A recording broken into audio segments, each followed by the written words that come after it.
మన జీవితంలో కొందరు ఎప్పటికీ ఎవరు రీప్లేస్ చేయలేని ప్లేస్ లో ఉంటారు. కారణం వారు ఎప్పుడు మన బాగు కోరుతూ ఉంటారు. అలాంటి వారు అన్ని భరించిన అన్ని అనుభవించిన వారి అనుభవాన్ని బట్టి మనకు అన్ని విషయాలు అర్థమయ్యేటట్లు చెప్పే వరకు వారికి నిద్రపడతారు. చాలాసార్లు అలాంటి వారు మన దృష్టిలో చులకనవుతారు. కారణం ఏంటంటే చెప్పిందే చెప్తూ ఉంటారు, అర్థమయ్యే వరకు చెప్తూ ఉంటారు. మనకు అర్థమైందో లేదో అనే చింతతో మళ్ళీ చెప్తూ ఉంటారు.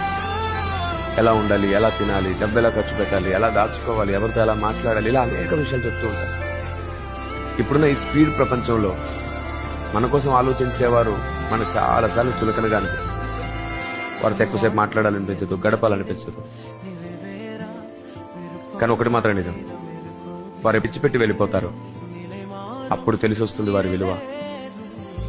ఆ ప్లేస్ లో అమ్మ లేదా నాన్న, అన్న, తమ్ముడు, స్నేహితులు, మీ